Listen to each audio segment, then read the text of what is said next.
तो बातें खत्म हो चुकी है और आज हम जो स्टार्ट करने वाले हैं वो क्या है बच्चों? ऑप्टिक्स। तो ऑप्टिक्स फिजिक्स की ऐसी ब्रांच है जिसमें किसमें डीलिंग होती है बच्चों? Properties of light. That means in this section we will touch on lights. Okay, that is known as optics. Optics जो है वो केवल लाइट के ऊपर चर्चा पे ही निर्भर नहीं है, लाइट की प्रॉपर्टीज पर निर्भर करती है। और ऑप्टिक्स के भी अलग अलग सेवरल सेक्शन है। केमिस्ट्री अलग तरीके से देखता है ऑप्टिक्स को, फिजिक्स अलग तरीके से देखता है। तो उन चीजों को डिस्ट्रीब्यूट करने के लिए ऑप्टिक्स को 3 पार्ट में डिवाइड किया गया है, जिसमें सबसे पहला पार्ट जो होता है, मतलब तीनों पार्ट पहले देख लो। एक है बच्चों कौन सा? Geometrical optics. इसमें पता है क्या बनता है बच्चों? समझ गए? ये रे डायग्राम, ये पता है किसके द्वारा दिया गया? क्योंकि न्यूटन की सोच बड़ी गंदी थी। कैसे? पहली न्यूटन की सोच क्या थी? फादर्स ऑफ नहीं बेटा, न्यूटन उस दौर में फादर ऑफ फिजिक्स था। कब से कब तक? 16 से 1700 की सेंचुरी में। हालांकि 100 साल ये जिया नहीं, लेकिन उस दौर में, हालांकि 1900 तक, 1800 या 1857 की क्रांति तक या 1868 तक, जितने भी ले लो, लगभग 200-250 सालों तक न्यूटन के द्वारा दिए गए जितने भी सिद्धांत है ना, सब लोगों ने सराखों पे बिठा के रखा, क्योंकि Newton was the father of physics. वो 200-250 साल तक सबसे लंबा जो फादर ऑफ फिजिक्स रहा है ना, वो न्यूटन रहा है। जैसे आइंस्टाइन है। अभी फादर ऑफ फिजिक्स कौन है बताओ? Stephen Hawkins. हाँ हाँ, वही वही वही। लेकिन फादर फिजिक्स है वो।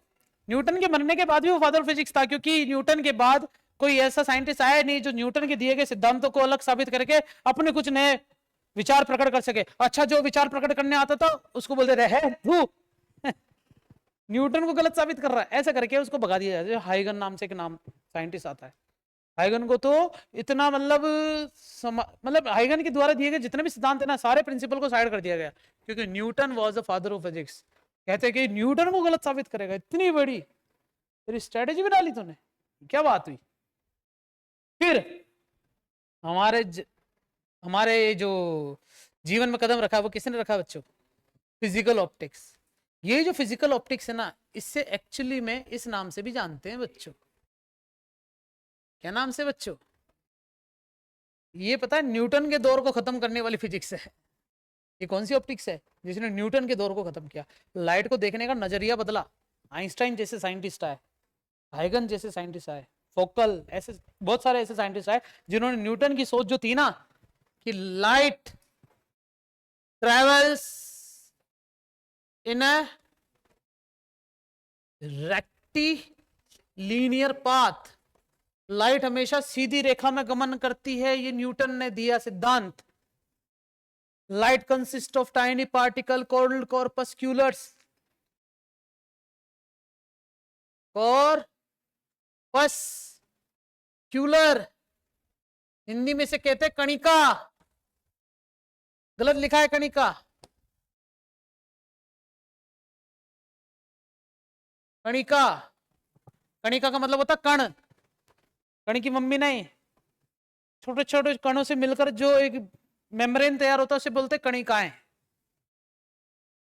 तुमने देखा होगा झरोके से जब कभी धूप आती है ना, तो हमें छोटे छोटे पार्टिकल दिखते हैं उस धूप में। न्यूटन ने उसी को सिद्धांत बना लिया, बोल दिया कि light consist of tiny particles called corpuscles. और लाइट हमेशा सीधी रेखा में चलता है। न्यूटन के द्वारा दिए गए सिद्धांतों में से कुछ 2 बातें ये थी, जो कि 10th क्लास तक तुम यही पढ़ते हैं। 10th में कभी भी अपन सिद्धांतों को चेंज नहीं करते हैं ना बच्चों। हेलो हेलो, आवाज आ रही है? हेलो हेलो, सही है। मतलब न्यूटन के द्वारा दिए गए सिद्धांतों को यहां तक लेके गए अपन। फिर आया कौन? Wave optics. तुम्हें पता वेव ऑप्टिक्स की भी धज्जियां उड़ा दी गई। किसके द्वारा? Quantum optics. लेकिन ये अपने सिलेबस में नहीं है। लेकिन ऑप्टिक्स के कितने पार्ट है बच्चों? 3 पार्ट। हम ऑप्टिक्स को लेते हुए यहाँ पर 3 चैप्टर कंप्लीट करने वाले बच्चों 12th के बाद। पहला रे ऑप्टिक्स, दूसरा वेव ऑप्टिक्स, तीसरा ड्यूअल नेचर।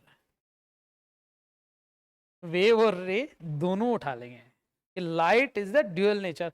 अपन ड्यूअल नेचर पर बातें करूंगा ना, तो ड्यूअल नेचर की बात बाद में करूंगा। फिलहाल हम मान के चलते हैं अपन अभी 10th क्लास में, और हम इस चैप्टर में जो कुछ भी पढ़ेंगे ना सारा न्यूटन का पढ़ेंगे बच्चों, पहले बता देता हूँ।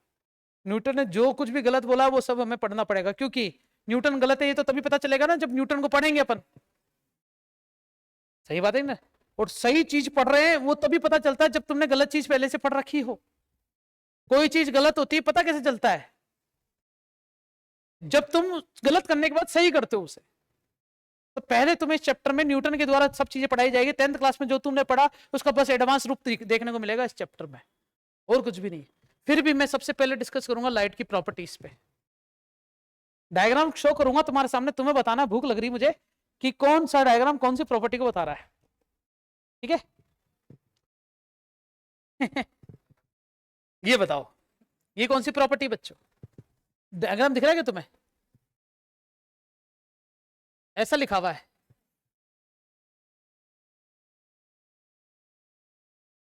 तो ऑप्टिक्स का उल्टा हो रहा है, that is the property of, इसे बोलते हैं रिफ्लेक्शन। क्या बोलते हैं बच्चों? लाइट की कौन सी प्रॉपर्टी है? रिफ्लेक्शन। प्लेन मिरर के सामने रिफ्लेक्शन हो रहा है। स्पीड मुझे बता देना तेज धीरे करनी हो तो। ये तीनों इक्विपमेंट तुम देख रहे हो ये किसकी वजह से होते हैं पता है? These were from the refraction. Hindi में भी नाम बताओ, अपवर्तन, और पहले वाले का परावर्तन। क्या तुमने कभी ये वाला वीडियो देखा है मेरी क्लास में? कौन सी क्लास में दिखाया था? 11th में। कौन से चैप्टर में? वेव चैप्टर में। वेव में भी कौन से टॉपिक पे? Superposition of two wave, y1 plus y2, याद आ रहा है? a1 sine omega t plus a2 sine omega t plus 5, दोनों को प्रोपागेट करने के बाद एक नई वेव बनती है, a1 square plus a2 square plus 2a1 a2 cos 5। Hello, आवाज आ रही है? a1 स्क्वायर प्लस a2, कुछ याद आ रहा है बच्चों? वेव के अंदर अपन ने इंटरफेरेंस पढ़ा था, मैक्सिमा और minima, node anti node, 11th class wave. तो उसमें काम आया था इंटरफेरेंस। तो मैंने इंटरफेरेंस को समझाने के लिए बताया कि अगर वाटर, स्टेशनरी वाटर पर दो बलून लेके अगर वेव जनरेट किए जाए तो वेव ऐसे ऐसे बनेगी क्या? स्पाइरल टाइप की उसके अंदर। और वो दोनों वेव आपस में एक दूसरे के साथ अगर कोइंसाइड होती है, दिख रहा है क्या? एक बलून ये रहा, एक इसके खोपड़ी के पीछे है, और दोनों मिला के वेव बना रहा है, दिख रहा है क्या बच्चा? छोटी छोटी। और दोनों की वेव आपस में मिलकर कैसा पैटर्न बना रही है, दिख रहा है?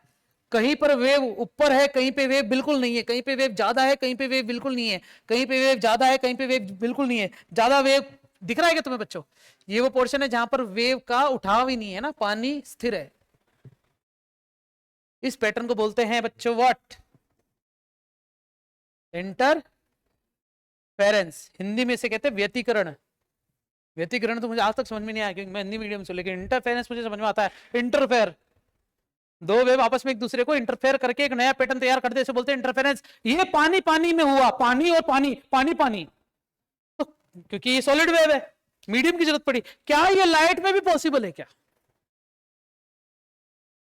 होगा तभी तो पढ़ेंगे अपन। That is called interference.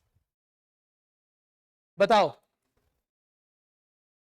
बताओ क्या है?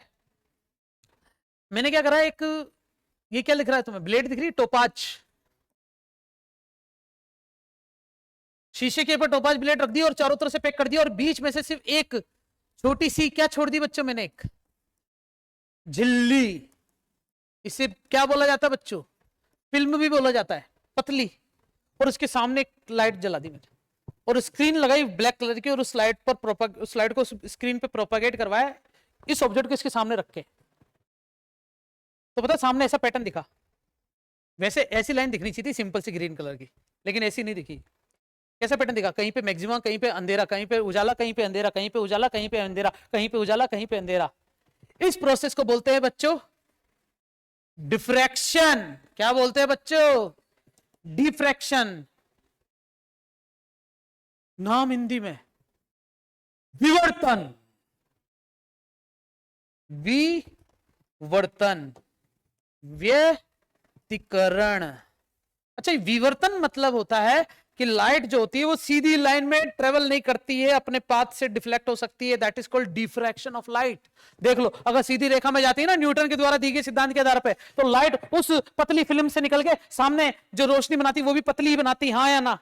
लेकिन नहीं, ऐसा नहीं हुआ, सामने ऐसा पैटर्न मेरा। अगर तुम्हें विश्वास नहीं हो रहा, घर जाना, टॉर्च चलाना और एक छोटी सी पतली सी पन्नी काट लेना, एक ऐसी फिल्म बनाना और अंधेरा करके लाइट को उस पर प्रोपागेट करके देखना। You can see the difference कि light will never travel in the rectilinear path. एक और चीज बताता हूं, अगर मैं तुम्हें एक पेपर देना बेटा फाड़ के, कोई प्लीज, नहीं दोगे? दे दो यार।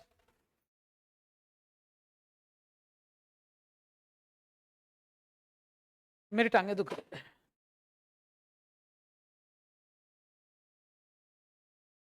बुढ़ापा आ गया यार वक्त के साथ। देखो बच्चों, ये होल दिख रहा तुम, अगर इस होल से में टॉर्च जला के और सामने किसी भी सरफेस पर, उम्मीद करता हूं कि होल का शेप कैसा हो, तो बताओ इसी आकार का बनना चाहिए, इससे सेम, इससे बड़ा या इससे छोटा, कैसा बनना चाहिए? है? सब कुछ बंद कर दो, कैमरा है मेरा सब दिख रहा है क्या बच्चों? आए लक्ष्य पकड़िए बेटा।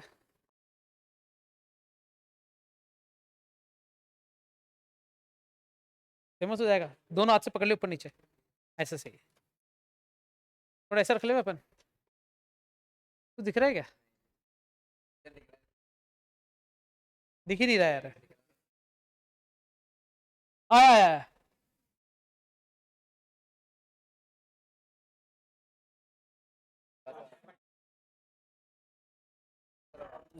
देखो कैमरा वाले बच्चे देख लो सब जने कि तुम शेप देख पा रहे हो यहाँ पर, कि सर्कल का शेप सामने जो बन रहा है और इसका जो होल है उसका डायमीटर इससे ज्यादा है। अगर सेम शेप होता तो हम बोल सकते थे light travel in rectilinear path, लेकिन शेप सेम नहीं है, शेप थोड़ा सा, ले बेटा तेरे पेपर, थैंक यू। आगे भी काम आएगा बेटा, ये ना डिफ्रेक्शन वाला टॉपिक जब पढ़ाऊंगा ना, तब यही पेपर दे देना मेरे को, वेस्ट नहीं होगा। तो रेक्टिलिनियर पाथ में ट्रेवल नहीं करता, दैट इज कॉल्ड डिफ्रेक्शन, हो गया। ये बताओ बच्चों क्या बना रखा मैंने?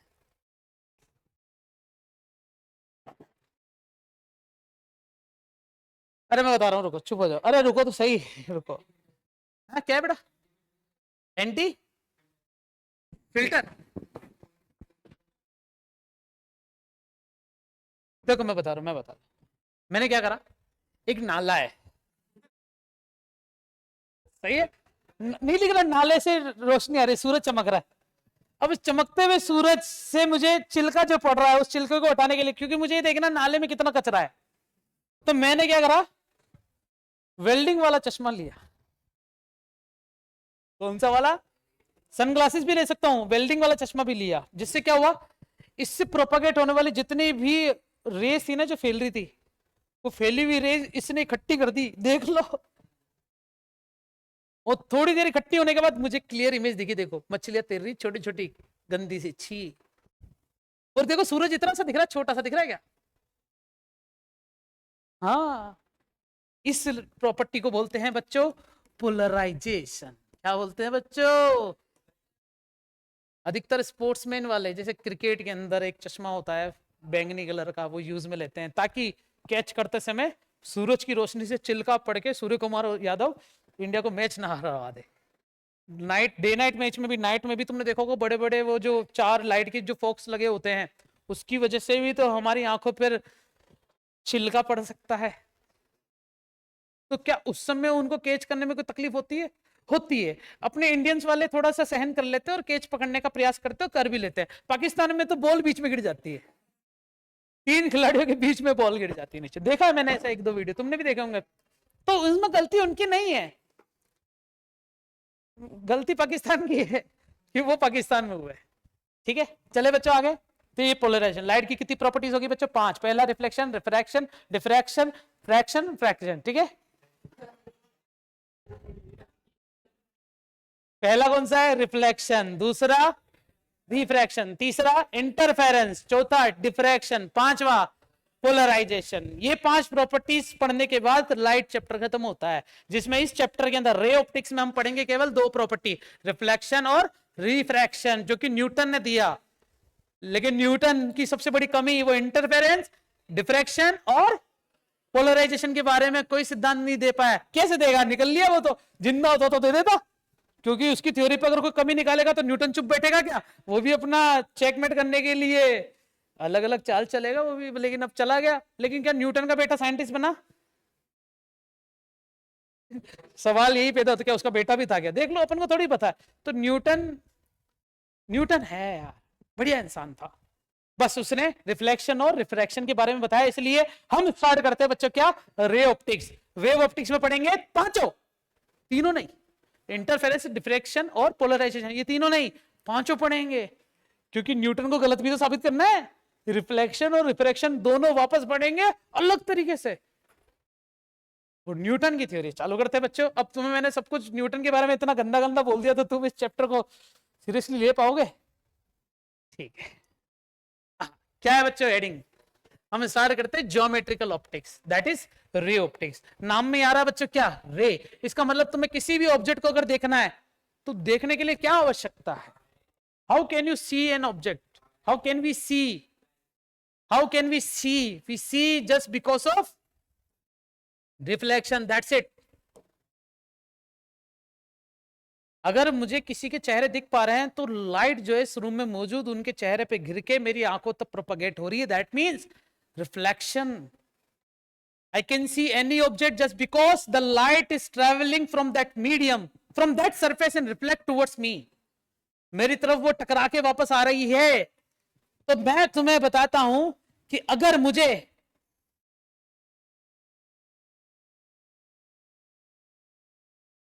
क्या ये पैर है, पैर, अगर मुझे किसी का अंगूठा भी देखना है, अंगूठा, तो ये अंगूठे से भी क्या निकलेगी बच्चों? हजारों लाखों रे ऑफ लाइट निकलती है, जिसमें से एक लाइट मेरी आंखों तक आएगी और मैं उसको देख पाऊंगा, बस ये है। तो इसको ये रे ऑफ लाइट कहां से मिली? पटाखा चल रहा होगा, समझ गए क्या? और उससे रे ऑफ लाइट। अंधेरे में अंगूठा किसी को दिख पाएगा क्या? नहीं। बत्ती ऑन कर दो, उससे निकलने वाली रे ऑफ लाइट उस अंगूठे पे पड़ेगी, अंगूठे से निकलेगी लाखों करोड़ों रे ऑफ लाइट, और जिसकी आंख तक वो रे ऑफ लाइट चलेगी मुझे अंगूठा ऐसे बोल देना। तो रे, हम किसी चीज को, ऑब्जेक्ट को देख इसलिए पाते हैं जस्ट बिकॉज ऑफ रिफ्लेक्शन। अब रिफ्लेक्शन कितनी बार होना चाहिए मैं तुम्हें बता दूं। Minimum how much? 2 बार काफी है, टकरा के मेरे तरफ आ जाए। मतलब मिनिमम दो जो है किसी भी ऑब्जेक्ट को देखने के लिए कितनी रे काफी है? जैसे मान लो मुझे ये ऑब्जेक्ट देखना है, रोशनी इस पे आई, इस पे आई, सही है। एक्चुअली में ये ऑब्जेक्ट है, लेकिन इसे देखने के लिए मुझे बल्ब की जरूरत है, क्योंकि बल्ब से आने वाली रे ऑफ लाइट रिफ्लेक्ट होकर मेरी आंखों तक आई। ये मैंने मेरी आंखें इसके बीच में रख दी, ला ला ला ला ला।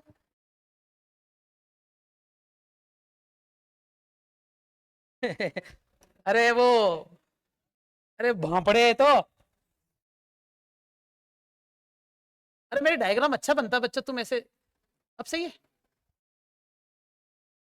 किसी भी ऑब्जेक्ट को देखने के लिए आंखें बीच में लाया है, रख दिया मैंने कि मुझे ये ऑब्जेक्ट आ रहा है, रिफ्लेक्ट होकर मेरी तरफ आ रहा है। चले आगे चले। How can we see an object? Just because of reflection. Minimum 2 ray चाहिए, 2 से ज्यादा भी हो सकती है। जैसे मान लो कि मुझे यहां से भरत सर को देखना, देख पा रहा हूं मैं? नहीं, कैमरा देख लूंगा मैं अभी कि क्या कर रहे हैं, मोबाइल छेड़ रहे हैं। चले अपन आगे चले। क्या लिखा हुआ है? जो मैंने तुम्हें बताया वो स्टेटमेंट की फॉर्म में लिखा हुआ है। क्या लिखा हुआ है? A branch of optics in physics which related with the study of phenomenon of light. It is divided into 2 parts. कौन कौन से बच्चों? रिफ्लेक्शन और रिफ्रैक्शन। अच्छा, इसमें एक पार्ट और है बच्चों, क्या लिखा हुआ है? लेकिन अपने सिलेबस में नहीं है, शैडो फॉर्मेशन। लेकिन फिर भी तुम्हें शैडो फॉर्मेशन के बारे में पता होना चाहिए कि कोई रे ऑफ लाइट जा रही है, बीच में ऑब्स्टेकल्स रख दो, वो ऑब्स्टेकल वहां जाके अंधेरा क्रिएट कर देगा, जहां रिफ्लेक्शन नहीं होगा, जहां रिफ्लेक्शन नहीं होगा वहां शैडो होगा। समझ गए? शैडो, शैडो क्लोन जोत्सु नाम सुना होगा तुमने? शैडो क्लोन जोत्सु, नारुतो का special. We will start with some basic definition like this. पहला क्या है बच्चों? तो सोर्स 2 टाइप के होते हैं बच्चों। एक होता है सेल्फ ल्यूमिनस। ल्यूमिनस इंटेंसिटी नाम सुना तुमने? कहां सुना है? वो उसमें कहां पे 7 होती है, हाँ 7 क्या अजूबे, हाँ 7 ऐसा ही अजूबे, हाँ ऐसा ही अजूबे, क्या नाम आता है, fundamental unit of SI unit, that is called luminous intensity, which is measured in the candela. एक कैंडल जला दो बस, कैंडला ल्यूमिनस इंटेंसिटी। लेकिन जो ल्यूमिनस इंटेंसिटी जो कैंडल जलाते हैं वो बताओ सेल्फ ल्यूमिनस होता है या नॉन ल्यूमिनस होता है? सेल्फ का मतलब क्या होता है? जो खुद से प्रकाश बनाए, खुद से प्रकाश पूरी दुनिया में केवल एक ही बंदा बना रहा है, सूरज। सूरज से याद आया यार, उसकी पेमेंट आनी थी, भरत को बोल दूंगा सूरज को फोन कर दे। और नॉन ल्यूमिनस कौन कौन होते हैं? जो खुद से नहीं होते फिर भी इंटेंसिटी शो करते हैं, जैसे ये बल्ब, लट्टू, सही है ना? लट्टू नाम सुना है? लट्टू खराब हो गया, चेंज कर दो पापा, है ना? चलो ठीक है, तो समझ में आ गई definition. The source which possesses light of its own, for example sun, and source of light which does not possess light of its own, it can be transform the energy from any other types of energy, like electric से light में change हो जाना, mechanical से light में change हो जाना। Mechanical energy को light में कैसे चेंज कर सकते हो? बाटे को बाटे से मार दो, कभी चाटा खा के लाइट चमकी तुम्हारी आंखों में? चाटा पड़ा ही नहीं कभी। वो कह रहा मैं तो इसके मार दूंगा। फिर बुद्धि बढ़िया लग रही है लक्ष्य आज। पढ़ो बच्चों, क्या लिखा हुआ है?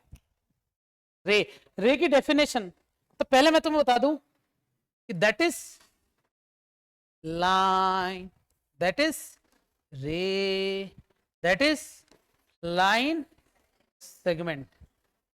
कहते हैं कि लाइन कहां से स्टार्ट हो रही है और कहां खत्म होती है कुछ नहीं पता।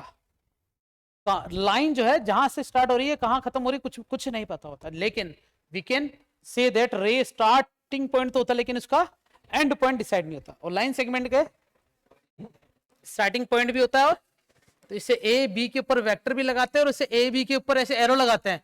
लेकिन अगर 10th क्लास की मैथ्स में अगर ऐसा कर देवे ना गलत हो जाएगा।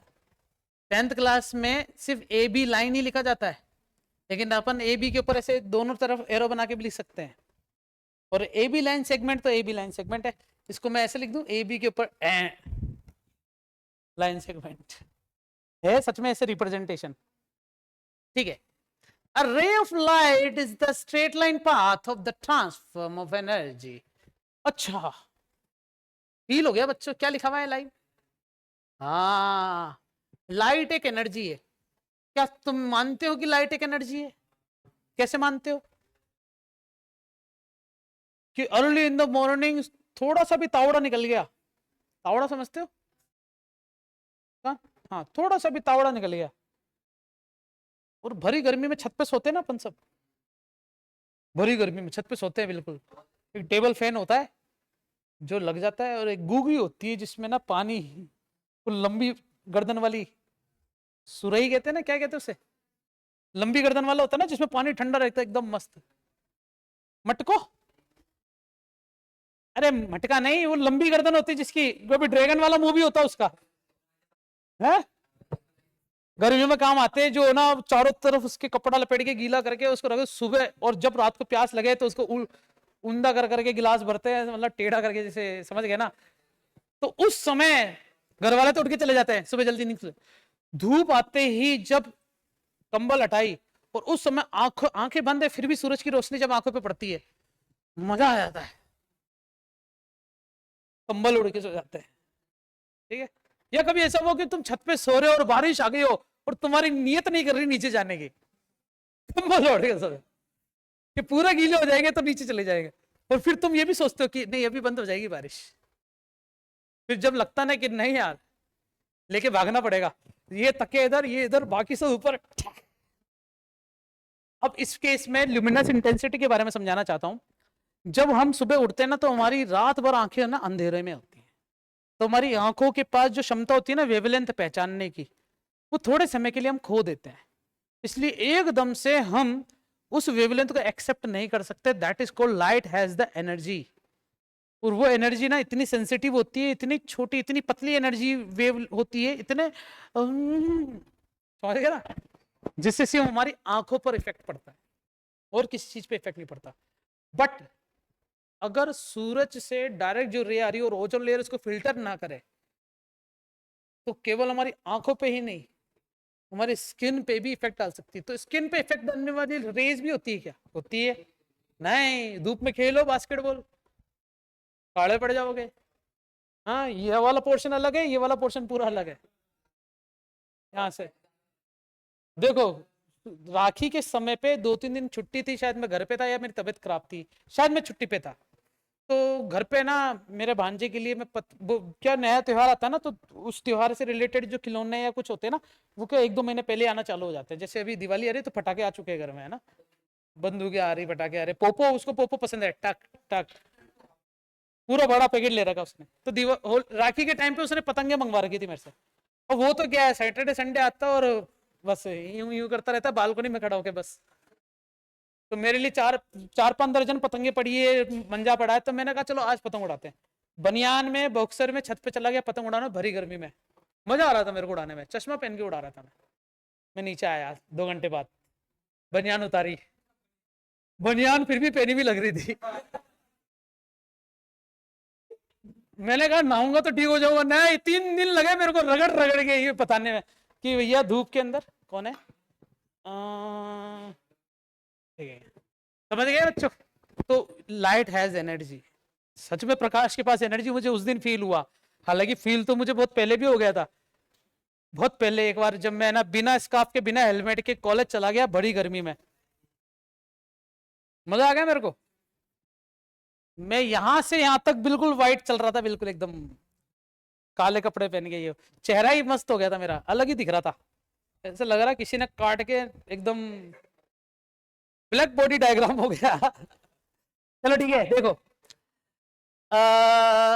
a ray of light is the straight line path of transfer the light energy. It represented by the straight line with an arrow direction of the propagation. जो एरो होता है ना, वो किसको बता रहा है बच्चों? डायरेक्शन ऑफ प्रोपगेशन को।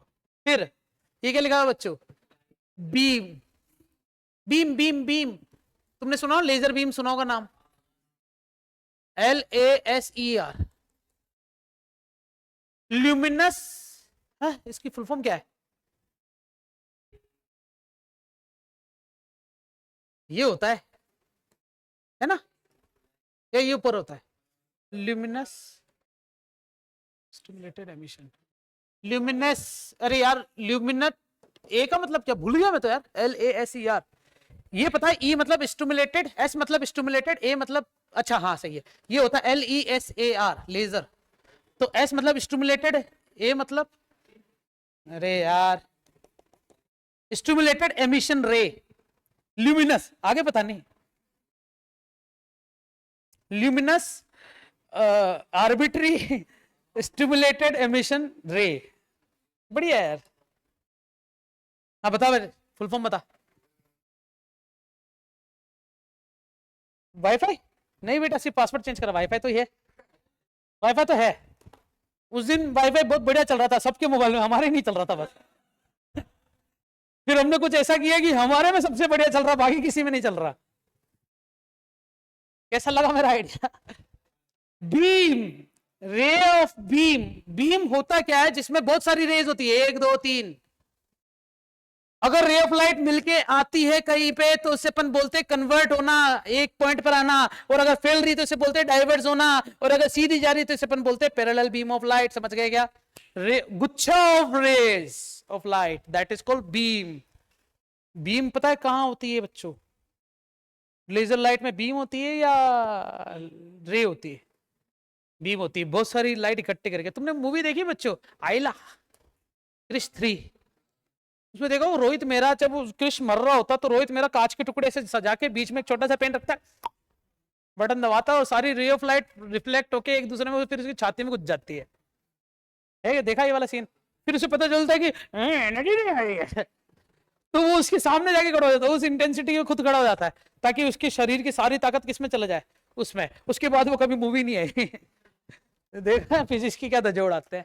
नहीं चलती बेटा ऐसी चीजें। आप सोचो कि हॉलीवुड को कवर, ये हॉलीवुड इतना आगे जा चुका है कि तुम 50 सालों तक भी ऐसी मूवी बना ही नहीं सकते, चाहे तुम कल की बना लो। चले अपन आगे चले। ये मैंने ना बच्चों थ्योरेटिकल पोर्शन तुम्हारे लिए लिख रखा है कि तुम्हें पता होना चाहिए, तो तुम कॉपी करके इसको रख लेना है ना। फिर क्या लिखा बच्चों, मैंने सब समझा दिया था। ये जैसे मान लो पॉइंट ऑफ सोर्स है, सोर्स मतलब रे ऑफ लाइट आ रही है, बहुत सारी रे ऑफ लाइट आएगी क्या। और यहां पर क्या कर रखा बच्चों, अपेक मतलब आर्बिट्री। आर्बिट्री का मतलब होता है अपनी इच्छा से कोई भी एक ऑब्जेक्ट ले लिया, इसे बोलते हैं रैंडम। अगर इसको ऑब्जेक्ट को यहां रख दिया जाता है, रे ऑफ लाइट कुछ कुछ है जो सीधी चली जाएगी, सही है क्या, स्क्रीन पे। और यहां पर क्या होगा, नो रिफ्लेक्शन, समझ गए, कोई भी लाइट यहां पहुंच नहीं पाएगी, इसलिए यहां पर क्या बन जाता है बच्चों, शैडो। शैडो बनने का यही कारण होता है। और शैडो को गायब करना तो क्या करेंगे, यहां पर भी एक लाइट लगा दो, यहां पर भी एक लाइट लगा दो, समझ गए, तो शैडो नहीं होते। हाँ? देखो क्या होता है, सुनो, जब कैमरा सामने होता है और पीछे ग्रीन स्क्रीन है, मैं बता रहा हूँ लॉकडाउन की कहानी। तो लॉकडाउन में हमारे वीडियो ऐसे, हम लाइव लेक्चर लेते थे ना, तो इस टाइप से लेते थे, थोड़ा सा बस दिमाग लगा के जुगाड़ करा हमने।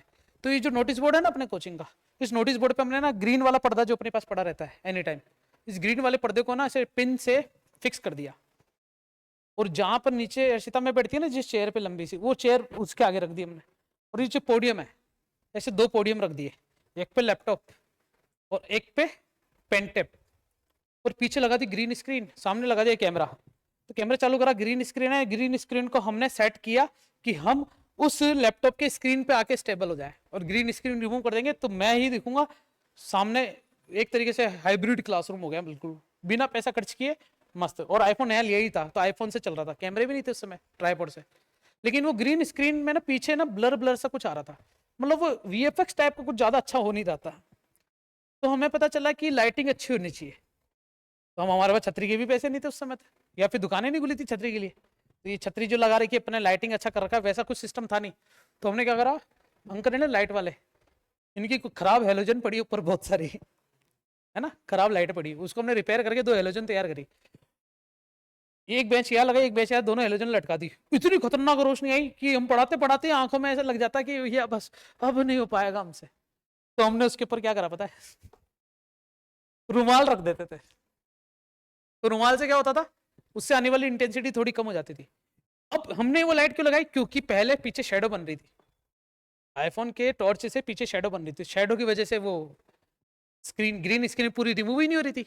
ग्रीन स्क्रीन के लिए चाहिए ग्रीन पार्ट हटाना, और ग्रीन पार्ट के ऊपर अगर शेडो पड़ रही तो वो ग्रीन थोड़ा सा डार्क ग्रीन हो रहा था, तो इसलिए वो डार्क ग्रीन क्या हो रहा था, रिमूव ही नहीं हो रहा था सॉफ्टवेयर से। तो यहाँ एक लाइट लगा दी, यहाँ एक लाइट लगा दी, पीछे से शेडो पूरी गायब। अब तू कह रहा ऑब्जेक्ट हटा, तो पढ़ाएगा कौन, समझ में आ गया एक्सपेरिमेंट। चलो ठीक है, आगे चले बच्चों अपन। क्या है बच्चों, प्लेन मिरर दिख रहा तुम्हें, प्लेन मिरर ये रहा ना बेटा, अब तो दिखा। अगली बार यार कलर चेंज करूंगा बच्चों। इसे क्या कहते हैं बच्चों, और ये कौन सी है, पॉलिश किससे किया जाता बच्चों बताओ। और 2 मिनट, एक कॉल आ रहा है, मैं ना उठा लेता।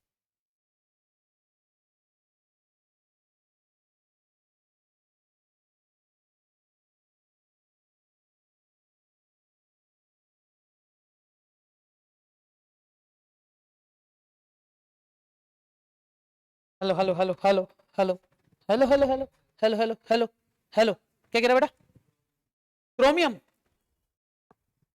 तो होमवर्क है बच्चों, किस किस का पीछे पेस्ट चलाया जाता है जिससे प्लेन मिरर बने, या मिरर बनाने के लिए।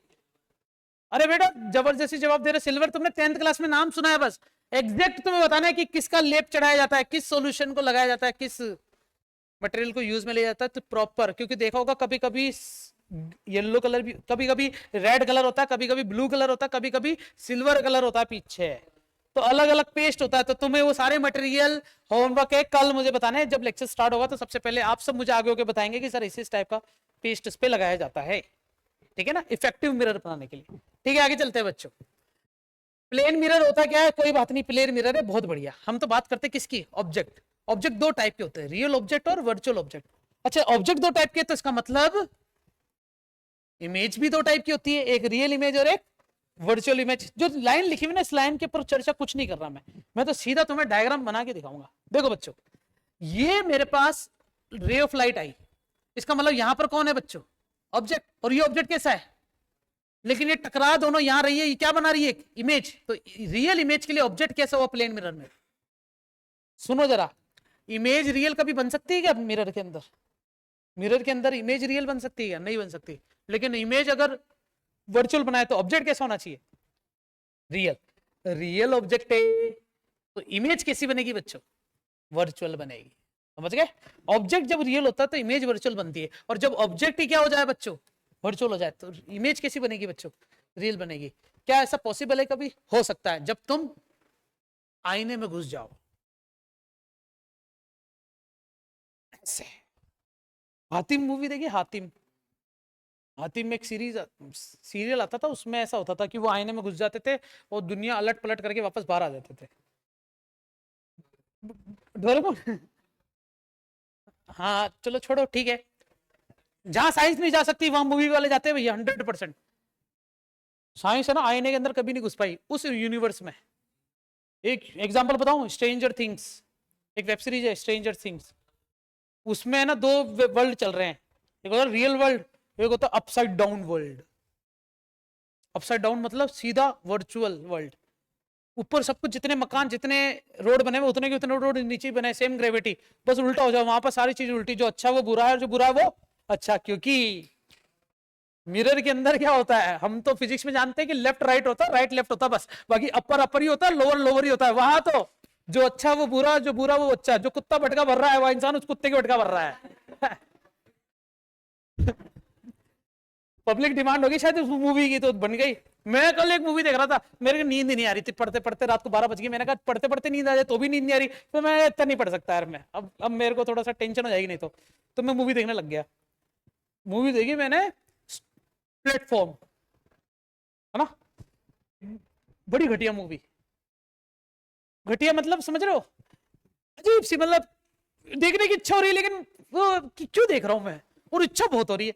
उसमें ये था कि ना 333 प्लेटफॉर्म बना रखे थे ऐसे, समझ गए, फ्लोर, और उसके अंदर थे छोटे छोटे होल, स्क्वायर टाइप के, सेम होल 333 फ्लोर तक, और उस फ्लोर से आता खाना।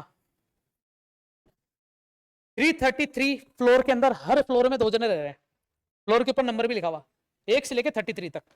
और जो भी उस फ्लोर में पार्टिसिपेट कर रहा है, स्क्विड गेम होती है ना जैसे गेम के अंदर, तो किसी ने कहा कि आपको 6 महीने तक यहां पर बिताना है, 6 महीने तक आपको वहां पर बिताना है।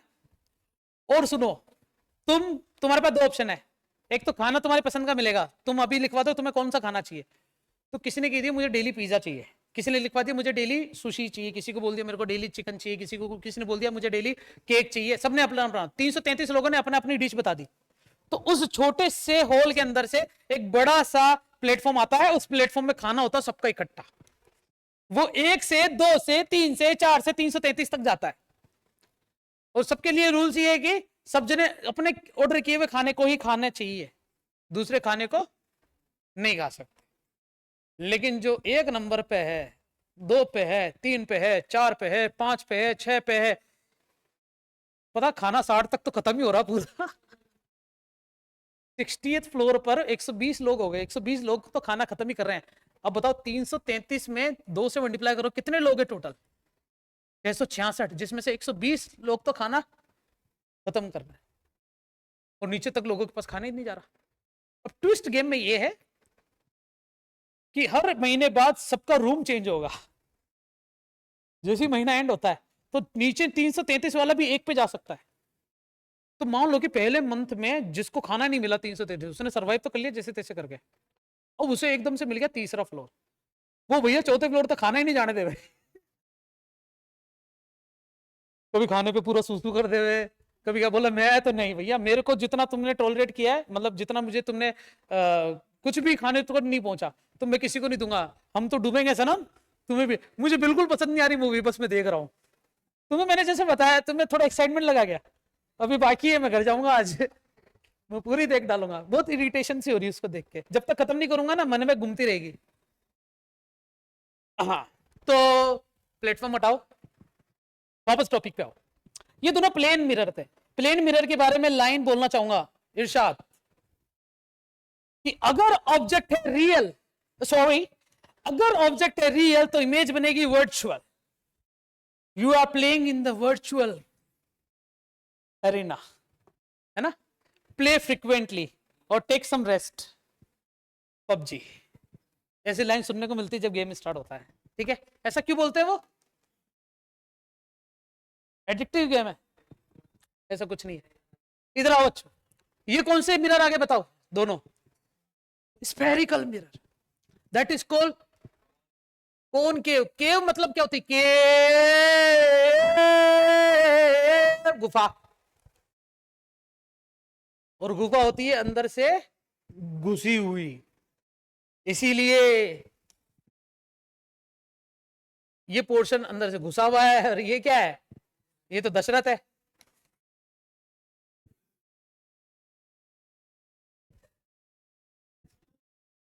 दशरथ का देखो, मेरे मैं दशरथ का डायग्राम बना के दिखाता हूं।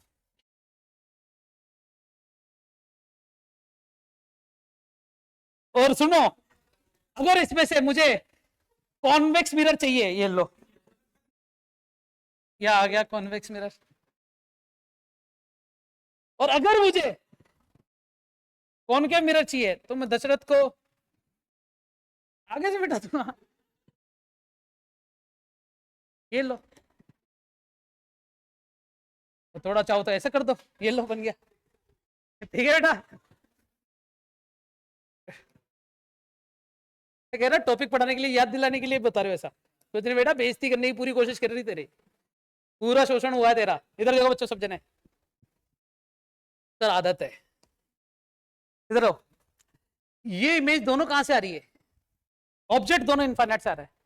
तो अगर मुझे रियल इमेज चाहिए तो कॉनकेव मिरर यूज करो, और वर्चुअल इमेज चाहिए तो कॉन्वेक्स मिरर यूज करो। एग्जांपल लेते हैं, है ना।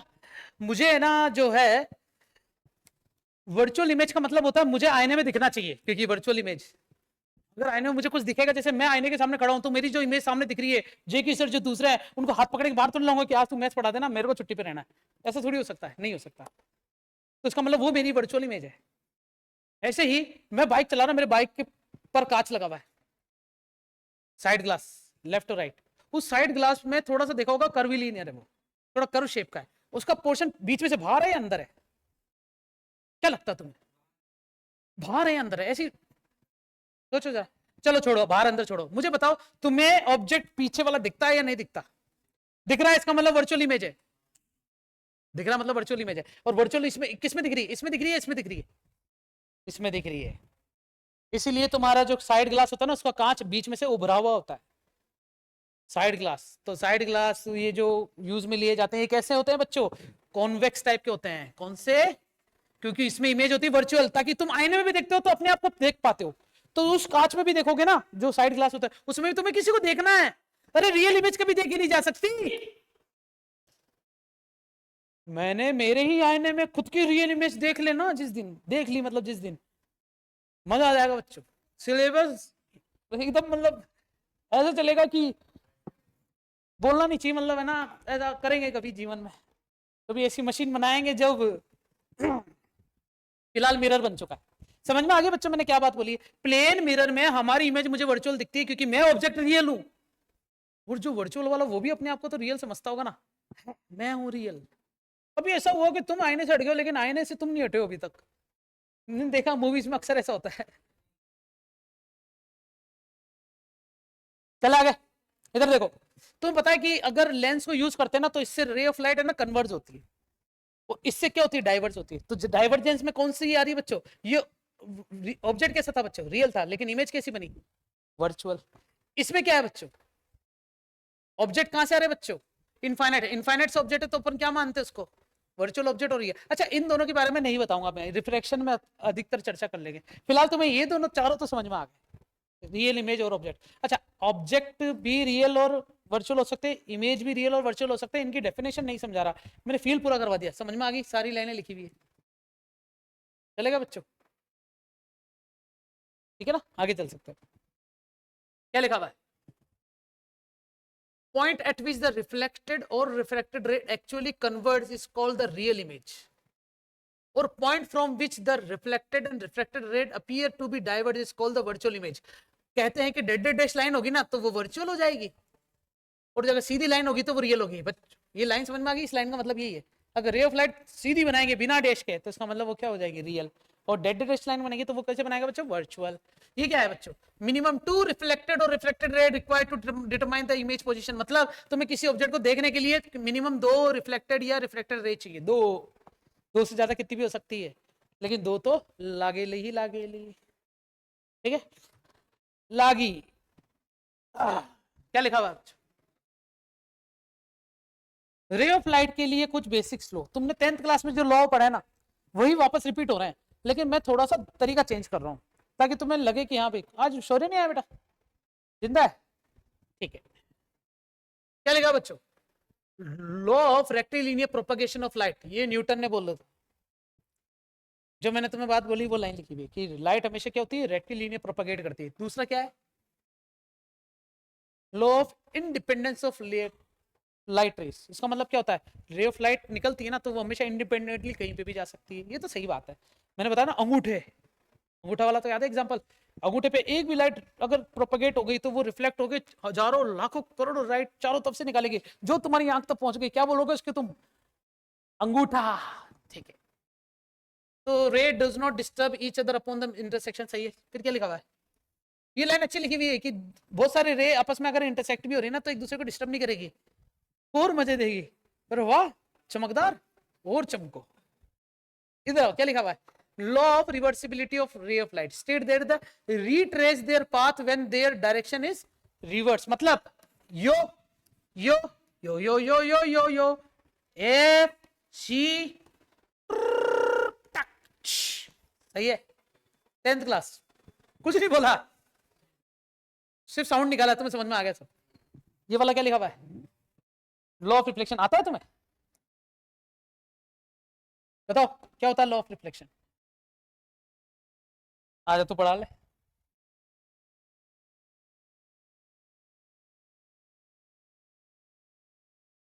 क्या होता है लॉ ऑफ रिफ्लेक्शन बच्चों? जैसे मान लो कि रे ऑफ लाइट आई, मैं तुम्हें जैसे बता रहा हूं ना वैसे तुम याद रख सकते हो बच्चों। मैंने पिछले साल ऑप्टिक जैसे पढ़ाया था वैसे ही पढ़ाऊंगा इस बार भी, है ना? ध्यान देना। ये क्या है बच्चों बताओ? Incident ray. क्या बोलते हैं बच्चों अपन? और जैसी इंसिडेंट रे बनती है ना उसके बाद क्या बनता है बताओ? नॉर्मल। पहले नॉर्मल बनाओ। बन गया क्या नॉर्मल? क्या मस्त बना है।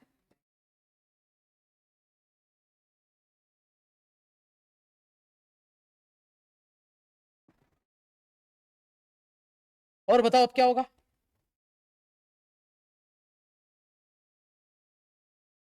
सही है।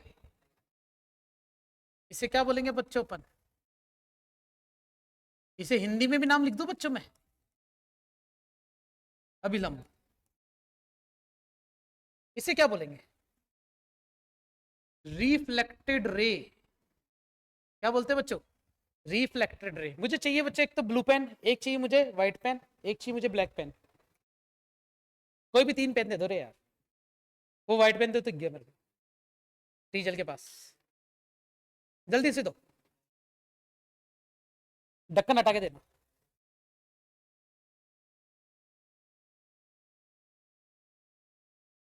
कलर अलग अलग है क्या? नहीं है? ठीक है चलेगा। ये रे ऑफ लाइट आई बच्चे ब्लू कलर की, मेरे प्लेन पे टकराई, है ना, हथेली पे। तो क्या बन जाएगा? एक नॉर्मल बन गया क्या बच्चों? यहाँ पे नॉर्मल इस टाइप से। और टकराने के बाद वापस क्या हो जाएगी? बाउंस बैक हो जाएगी और सेम एंगल बनाते हुए जाएगी, ऐसा बोलते हैं, है ना? लेकिन रो ऑफ रिफ्लेक्शन ये नहीं है। पहला रो ऑफ रिफ्लेक्शन ये होता है कि incident ray, normal and incident ray all lines in a same plane. इसका मतलब क्या हुआ बताओ? कि ये है ना सेम प्लेन का मतलब क्या? मेरी हथेली या ये सेम प्लेन? ये वाला हाथ या ये वाला हाथ? देखो सुनो, इसको मैं सीधा करूंगा तो ये पॉइंट फिक्स हो जाएंगे ना। तो मेरा उल्टा वाला हाथ सही बोल रहा हूँ लाइन, या ये वाला हाथ की लाइन सही बोल? उल्टा या सीधा? उल्टा। एक कॉपी ये hello hello hello hello hello hello, सही है। एक बार देख लेता हूँ सही चल रहा है क्या। हेलो हेलो, सही है।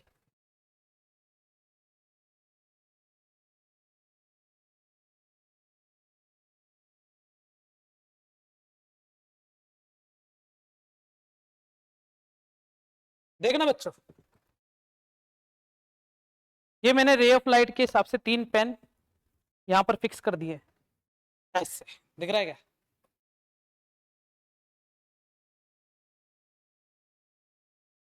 अरे फिक्स कैसे करूँ इसको, दिख रहा है क्या। तीनों रे ऑफ लाइट दिख रही है, इंसिडेंट, नॉर्मल और रिफ्लेक्टेड। क्या तीनों जो रे ऑफ लाइट है एक ही पेपर पर है क्या, इसे कहते हैं एक ही प्लेन पर होना।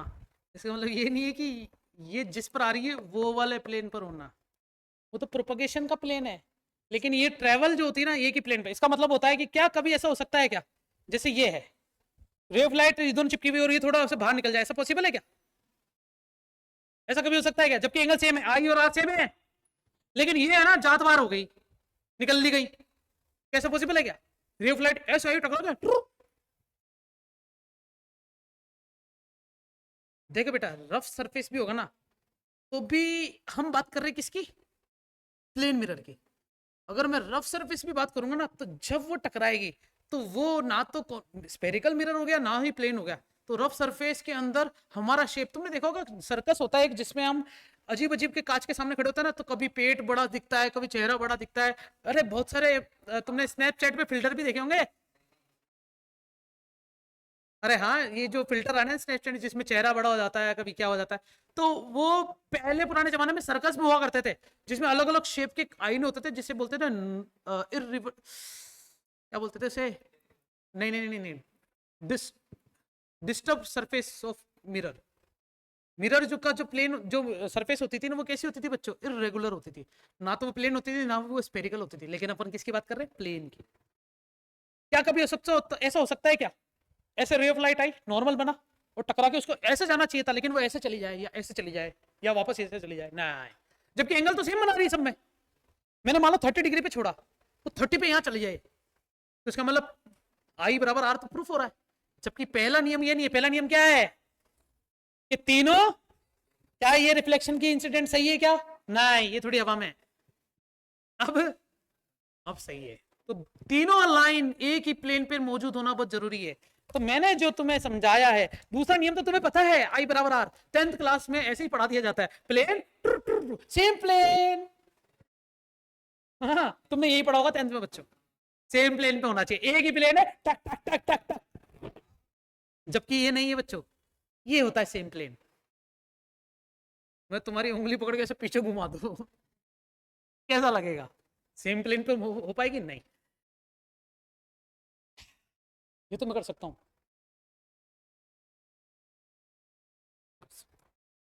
हाँ ये भी तीनों सेम प्लेन पर मौजूद है, ये तीनों सेम प्लेन पे नहीं बच्चों ना। अब है सेम प्लेन पे, अब हाँ, अब है। देखो जो मैंने तुम्हें समझाया, क्या तुम्हें समझ में आया।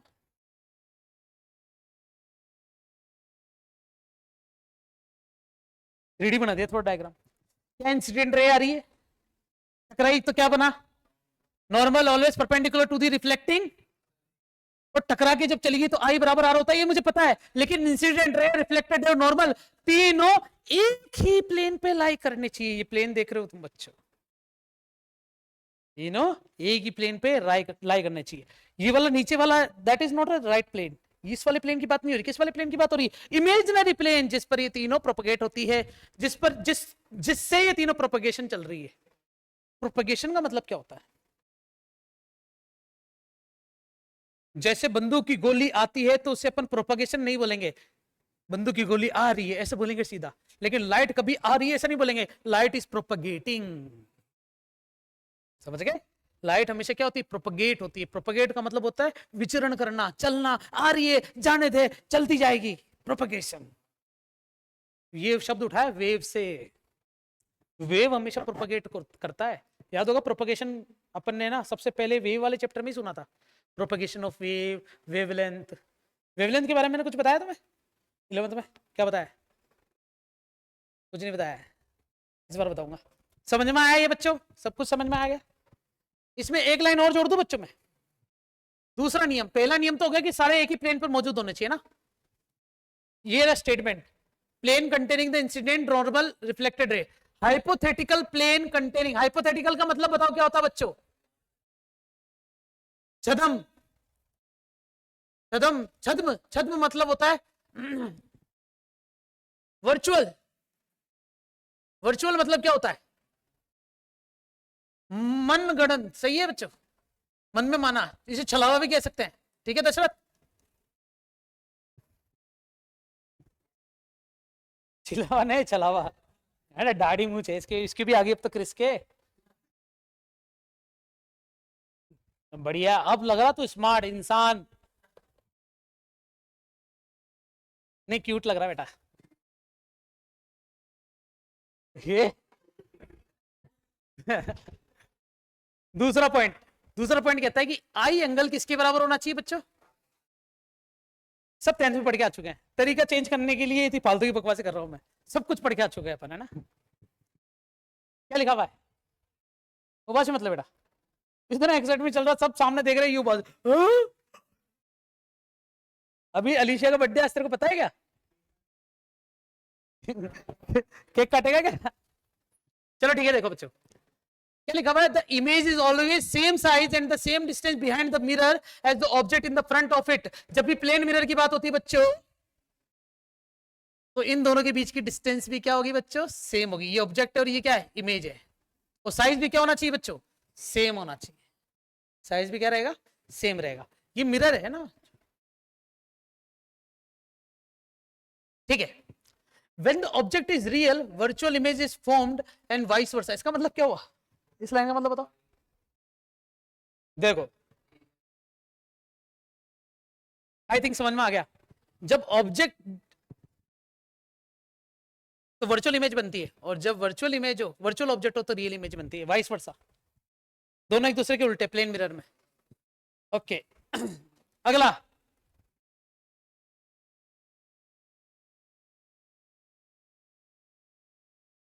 The image is laterally inverted. Laterally का मतलब क्या होता है बच्चों? लॉन्गिट्यूडनली। लेटरल का मतलब होता है ये, और जैसे एग्जांपल तुम देख पा रहे हो, ये शेप बना रखा है, 9 है मान लो। ये हमारे पास क्या है बच्चों? मिरर है सामने लगा हुआ। ये ऑब्जेक्ट है, ऑब्जेक्ट सामने उल्टा दिख रहा है, तो हमारे पास ये वाला सी पोर्शन इधर आ जाएगा, बी इधर है, ये तो सही है। इसका मतलब लेफ्ट जो है और राइट, तो राइट क्या हो जाएगा? लेफ्ट हो जाएगा, लेफ्ट राइट। लेकिन up down up down up down ही रहेंगे। कभी देखा मैं अपने आप को देख रहा हूं और सामने टांगे ऊपर है, चेहरा नीचे, और मैं वैसे भी बाल नहीं बनते, खराब नहीं हो जाए अभी फ्लो फ्लो में है ना, कुछ नुकसान नहीं कर बैठू मैं। ठीक है, समझ में आया बच्चों? अब इसमें देखो, ये बी है, ये ए है, ये बी डैश इधर आ जाएगा, ए डैश इधर आ जाएगा।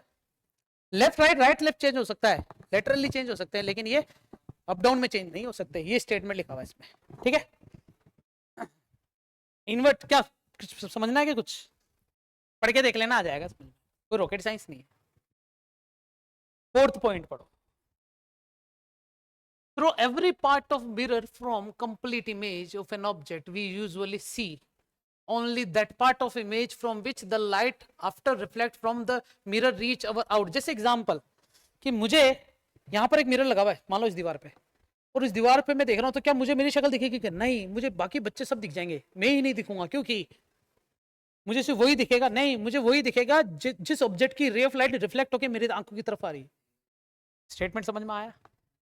Through every part of mirror from complete image of an object we usually see only that part of image from which the light after reflection from the mirror or reaches our eyes। हमारी आंखों की तरफ जो reflected ray आएगी उसी object को हम देख पाएंगे, अदरवाइज हम ऑब्जेक्ट को नहीं देख पाएंगे। जैसे हम गाड़ी चला रहे हैं और मुझे पीछे वाली बस को देखना है, तो मैं ऐसे देख लूंगा क्या चलाती गाड़ी में? साइड ग्लासेस इसलिए दिए जाते हैं ताकि तुम ऐसे देख के चलाओ गाड़ी। नहीं, मेरे दोनों गाड़ी में देखोगे साइड ग्लास लगे हुए बच्चों। एक टूट भी जाए, कुछ कुछ बुद्धिजीवी ऐसे होते हैं जो रात को साइड ग्लास निकाल के ले जाते हैं मेरे। मेरी गाड़ी में ना सबसे पहले चोरी किस बात की हुई पता है? स्टिकर सारे चोरी हुए। स्टिकर्स, बाइक के स्टिकर्स कौन चुराता है? तो मैंने सोचा कि ना यामा के शोरूम में मेरी सर्विस चला था, मैंने भैया स्टिकर्स गायब हो गए तो इसके स्टिकर चिपका दो। बोले भैया चिपका दे? मैंने हाँ चिपका दो। उसे चिपका दिए, वापस चिपका दिए सारे स्टिकर। बिल पूछो, 11,000 रुपए के स्टिकर।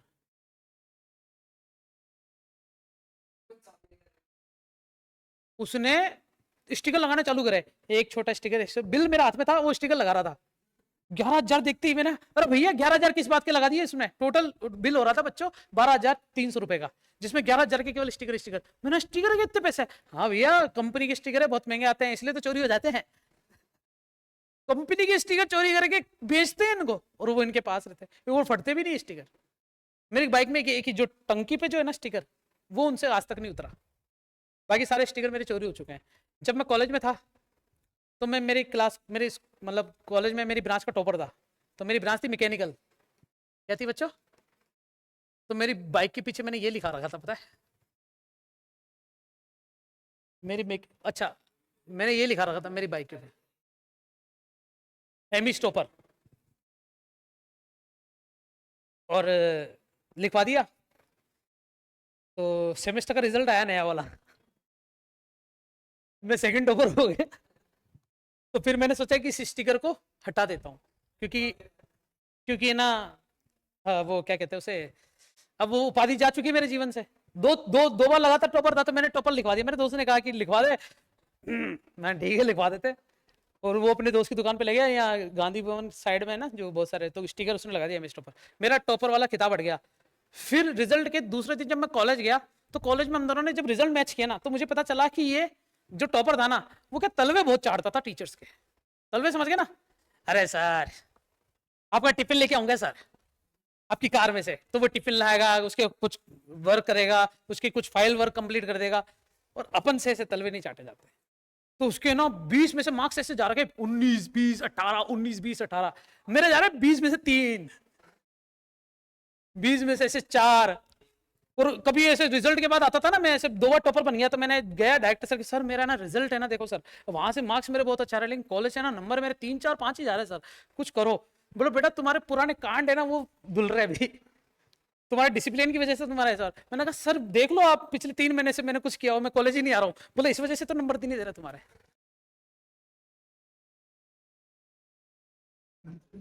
तुम्हें बता बच्चों, मैं ना कॉलेज जाने से इसलिए भी इतना डरता था कि मुझे ऐसा लगता था कि ना वो दुविधा ना मेरा वेट ही करेगी, जेकेशन आएगा उसी से करवाएंगे कांड, यह आएगा इससे कांड हो जाएगा, इसी का नाम आ जाएगा। और सच में मैं नहीं चाहता हूं कि उड़ते तीर आए और मैं ही उनको छूं, लेकिन मेरे से ही हो जाता था। तो मैंने क्या कॉलेज ही छोड़ दिया।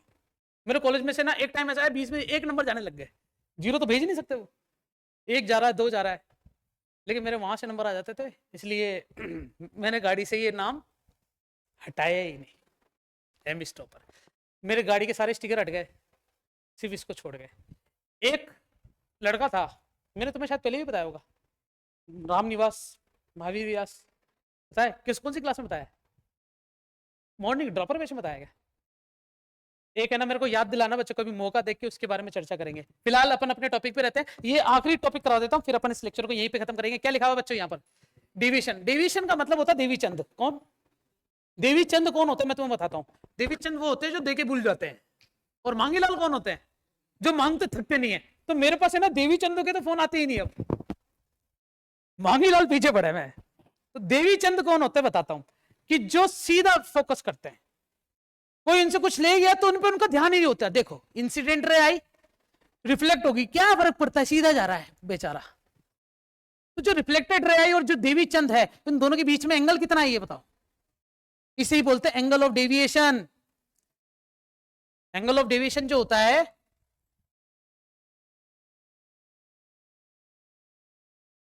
वो किसके बराबर होता है?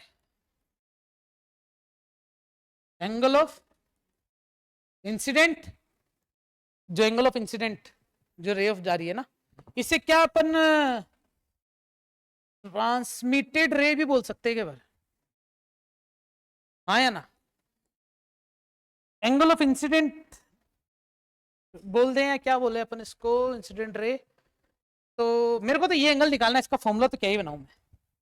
देखो एंगल कैसे बनेगा, मुझे डेल्टा चाहिए, तो सीधा काम हो गया, इस पूरे delta plus I plus R, सबकी वैल्यू कितनी होगी बताओ? लीनियर पेयर, आई और आर दोनों सेम होते हैं,